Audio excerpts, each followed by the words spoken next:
Ilikuwa usiku wa manane katika kambi ya kijeshi Burkina Faso. Hakuna mtu hata mmoja aliyetegemea usaliti. Wakati ambapo mawakala wana intelijensia kutoka magharibi walifundisha vikundi vya siri kwa ajili ya kumuua Captain Ibrahim Traore na kuanzisha mapinduzi katika taifa, waliahidiwa pesa, visa kutoka mataifa ya nje na nafasi za juu katika uongozi. Mpango ulikuwa umekamilika kama walivyokuwa wameupanga, na Traore kimya kimya alikuwa anafuatilia.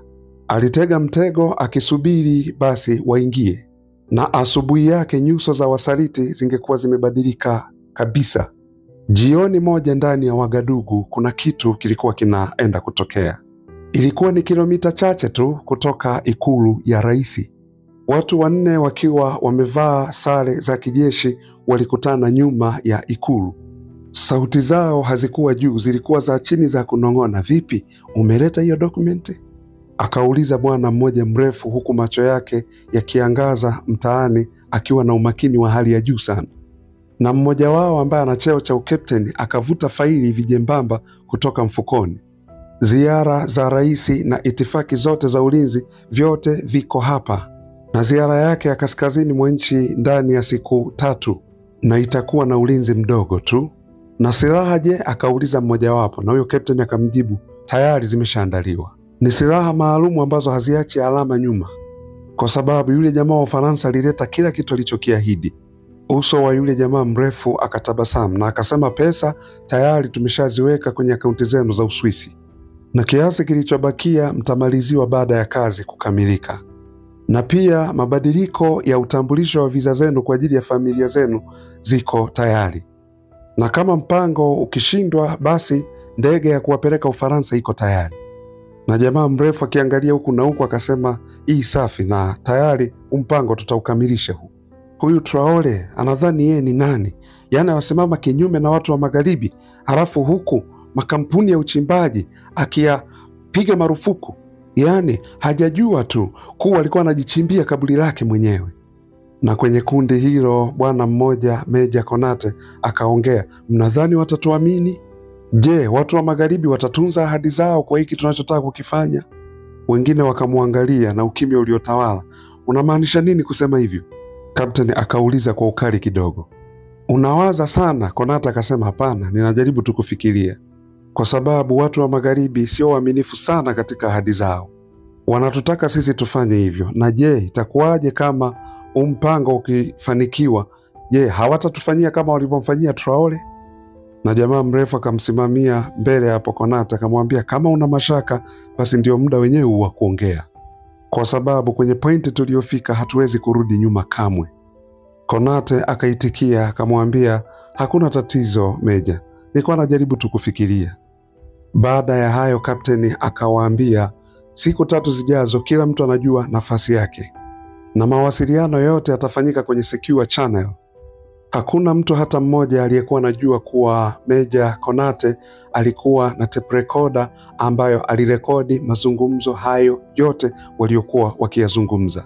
Upande wa pili, Captain Ibrahim Traore alikuwa yuko mwenyewe katika chumba chake, na huku akiangalia ripoti mbalimbali na ramani mbalimbali za taifa la Burkina Faso. Akiwa amezama kwenye utafiti wa ripoti hizo, basi kugongwa kwa mlango kukaingilia mawazo yake. "Ingia," akasema. Mwanamke mmoja akawa ameingia, mwenye umri kama wa miaka 40 hivi. Aliingia kitaalam kama professional, ambapo hakuna mtu yeyote angetegemea hilo. Macho yake yalikuwa ni makali. "Mr. President," akaanza kuongea huku akiinamisha kichwa chake kama ishara ya heshima. "Kuna neno kutoka kwa Konate, amepata mazungumzo yao yote, amewarekodi." Traore akainuka kutoka kwenye kiti chake. Akauliza, "Je, amerekodi mazungumzo yote?" Akaitikia, "Ndiyo bwana mkubwa, na sasa yuko njiani. Na pia mainforma wetu kutokea huko Paris, Ufaransa, wametutumia majina zaidi. Benki za Ulaya zilizokuwa zikifadhili mpango huu, listi ya wanadiplomasia, na listi pia ya majina ya watu watakaopewa madaraka baada ya mpango wao wa mapinduzi kufanikiwa." Traore akauliza, "Je, amerekodi kila kitu hayo yote?" "Ndiyo bwana mkubwa, amerekodi kila kitu." Huu ndio ushahidi uliokamilika tunaotakiwa kuupeleka hadharani ili kuwaumbua watu. Hizi sio tu tuhuma za hapa nyumbani, lakini hizi ni juhudi za kimataifa. Captain akaendelea kuongea akasema, awamu hii wamevuka mstari Aisha, kwa sababu wanataka mimi niondoke na hata ikibidi waniue, hilo ninalijua, lakini kuwakodisha askari waende kinyume na taifa lao waliloapa kulilinda, hilo ni zaidi ya tangazo la vita. Aisha akionyesha kulielewa na kuitikia hilo, akamuuliza, je, mpango wako sasa ni nini bwana mkubwa? Traore akasimama akaenda dirishani usiku huo akiangalia taa za mji wa Wagadugu. Aliupenda huu mji, anawapenda watu wake, anawapenda askari wake waaminifu na wale ambao wanataka kumdunga kisu kwa nyuma. Endelea kuangalia, rekodi kila neno, lakini usifanye chochote mpaka tutakapokamilisha mambo yetu, aliongea Traore.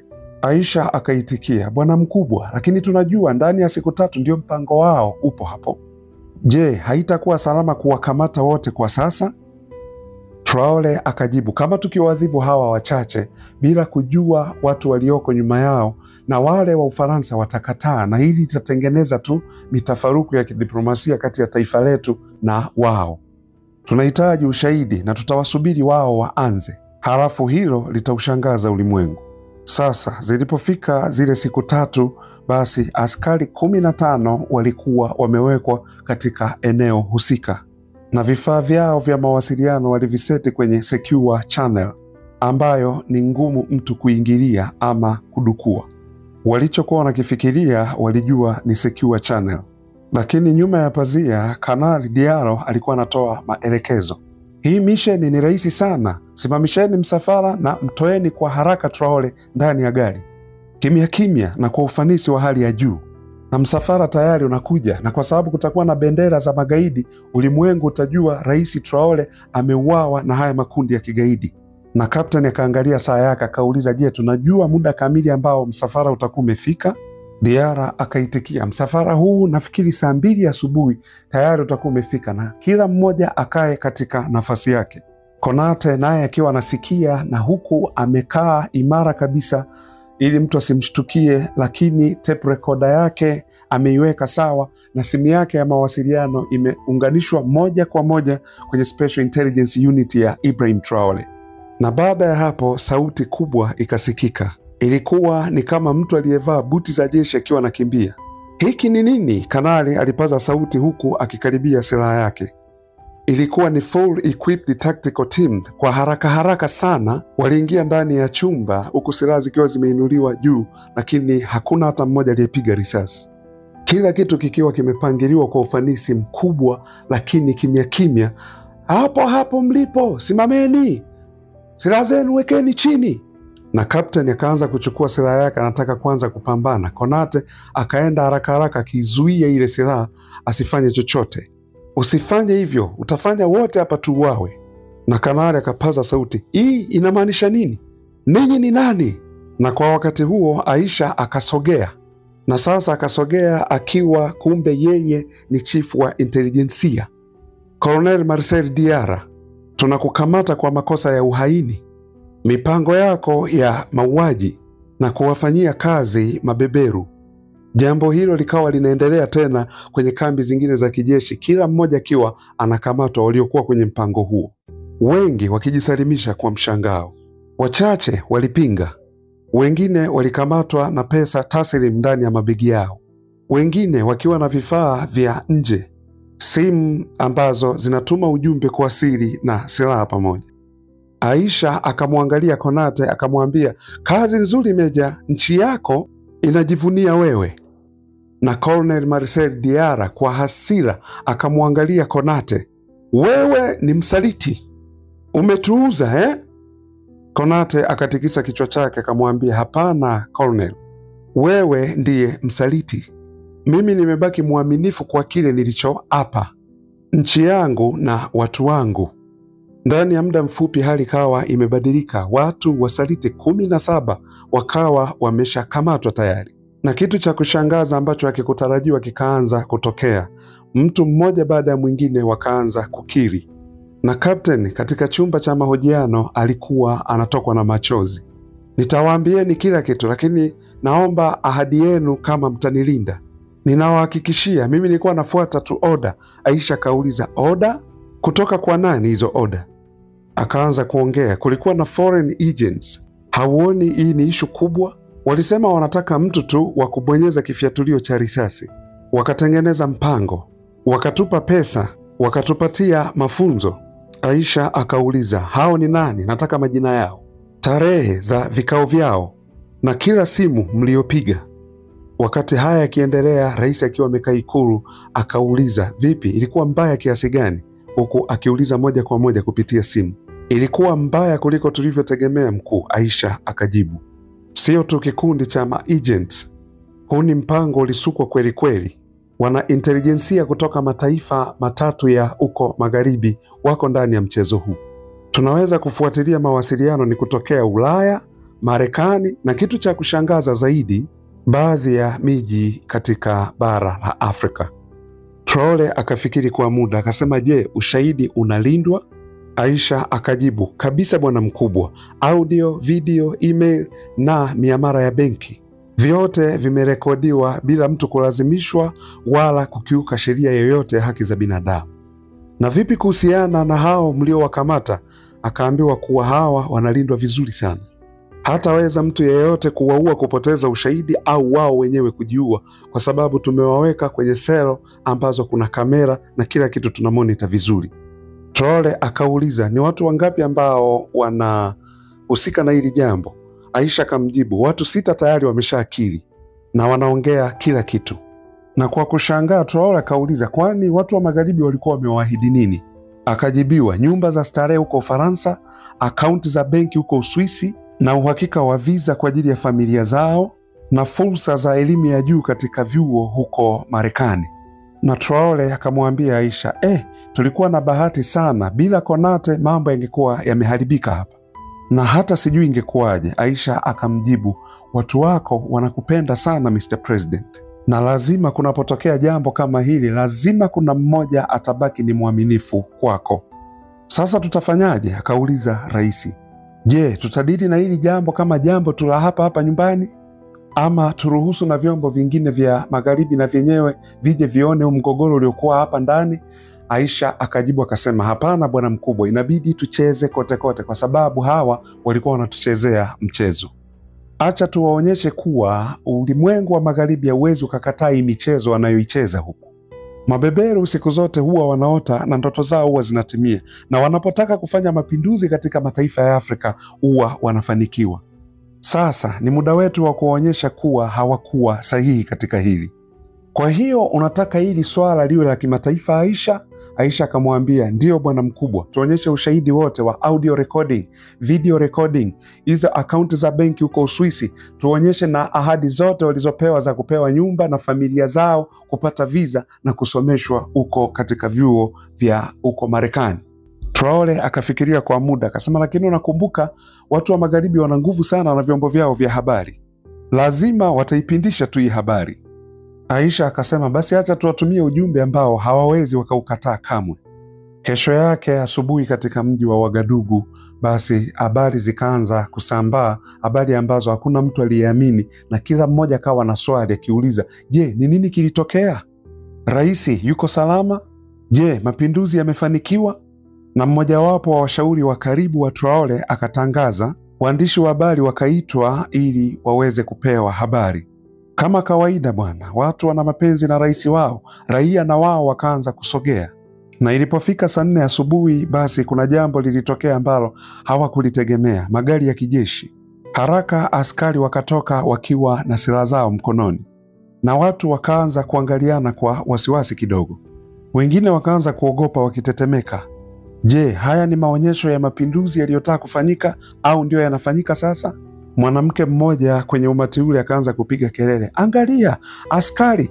Na askari hawa kwa wakati huu hawakuwa kawaida, walikuwa wameanza kushuka nyuma ya magari ya kijeshi huku wakiwa na pingu mikononi, na wengi wao walikuwa na vyeo vya juu katika nafasi za kijeshi. Kanali Diara alikuwa katikati, uso wake ukiwa amepigwa bumbuazi, vyote pamoja hasira lakini na hofu pia. Watu wakaanza kuongea, msaliti, msaliti huyu wa mapinduzi. Na rais sasa yuko wapi? Je, rais wetu ni mzima wa afya? Na ghafla kundi lingine likatokea, askari lakini pamoja na viongozi wa kijamii, na katikati yao alikuwepo Ibrahim Traore, na umati ukaanza kupiga makofi. Watu walikuwa wanarukaruka wakilia, wengine wakipiga kelele. Traore akainua mkono wake kwa salamu, lakini wakati huo akiwatuliza basi wawe wapole, wasiendelee kupiga kelele. Na baadaye akaanza kuongea, sauti yake ikiwa imara na yeye mwenyewe akiwa amesimama imara, lakini ya upole. Watu wa Burkina Faso, tuko hapa kuwaambieni ukweli. Usiku uliopita walinzi wetu jasiri waliweza kuzuia mapinduzi ambayo yangeweza kupelekea kuharibika kwa taifa letu, kuibiwa kwa uhuru wetu na kupoteza kile nyinyi mnafaa kutendewa. Pembeni ya ukumbi kulikuwa na skrini kubwa sana ikionyesha picha na video za ushahidi wote. Hawa watu, akaongea Traore akiwanyoshea wale wasaliti ambao tayari wamepigwa pingu, walikuwa wamelipwa ili waweze kuwasaliti watu wao wenyewe. Kwa nchi tulikuwa tunawategemea na kuwaona hawa kama marafiki, lakini kwenye skrini basi ilikuwa ni jambo lisilokataliwa, picha na video za vikao walivyokuwa wanavifanya pamoja na wanadiplomasia wa magharibi, miamara ya benki, silaha zikiwa zinafika, audio recordings na hata maelezo ya siri yaliyokuwa yametumwa na intelijensia ya Ufaransa, Marekani pamoja na Ulaya. Na Traore akaongea, na leo mtatuuliza ni nini tatizo letu na ni kwa nini walijaribu kuwageuza askari wetu waaminifu kuwa wasaliti, ndugu zetu kinyume nasi. Ukimya ukatawala. Majibu ni rahisi, kwa sababu sisi tulikataa, tukasema hapana, kwa sababu tulitaka kuendesha rasilimali zetu wenyewe, kwa sababu tulitaka hatima halisi ya watu wetu, kwa sababu tulichagua mwelekeo wetu wenyewe katika ardhi yetu. Na kwenye skrini ikaonyesha mashirika ya Ufaransa pamoja na Marekani kwa namna ambavyo wamekuwa wakinyonya rasilimali za Burkina Faso, wakichukua mali kwa miongo kadhaa, huku wakiacha kitu kidogo sana na nchi wakiacha na mashimo. Wakoloni wamechukua mafuta yetu, dhahabu zetu na uranium yetu, akaongea Traore. Na je, wao walitupa nini sisi? Kama malipo yao kwetu wametuachia rushwa, tuwe sisi ni wakuwategemea wao na misaada, hii misaada ya uongo. Na watu wetu wakijaribu kukataa hilo na kusema hapana, basi wanataka kuwaua. Na Captain akawageukia wale wasaliti akasema, sasa sisi tunataka kuwaonyesha wao kuwa tuko tofauti. Hawa hapa ni wasaliti, na hawa wasaliti wataenda kukutana na mkono wa sheria. Na hili litaenda kufanyika kwa uwazi kabisa mbele ya vyombo vya habari, kwa sababu sisi sio wanyama. Sisi sio nchi ya kutoa adhabu za mauaji. Sisi ni nchi ya haki na heshima. Na hili likasababisha makofi mengi na kelele shangwe kutoka kwenye umati uliokuwepo. Na hapa Traore akaongea tena kwa sauti ya ujasiri lakini ya upole, na hapa alikuwa haongei na wasaliti, akawa anaongea na bara zima la Afrika. Mnatuuliza kuhusu sera za ushirikiano wetu na mataifa ya magharibi. Tuliwaambia kuwa tuko tayari kufanya ushirikiano nao, kufungua milango ya biashara baina yetu na wao, lakini kamwe sio kwenye unyonyaji. Na hatuwezi kufungua milango katika sera zao za upindishaji wa mambo Afrika. Na kamwe hatutafungua milango kwao kwa mauaji kwa watu wetu. Na leo nina ujumbe kwa ndugu zangu na dada zangu wa Afrika. Huko Mali, Niger, Kongo, Ghana, Angola, nchi zote za hili bara la Afrika. Kama mkinipinga pia watawajieni na ninyi pia. Lakini hatutaogopa wala kutishwa. Hatutawapigia magoti. Tulitawaliwa hapo mwanzo, lakini hilo kamwe halitakaa lijirudie. Kamwe halitakaa lijirudie.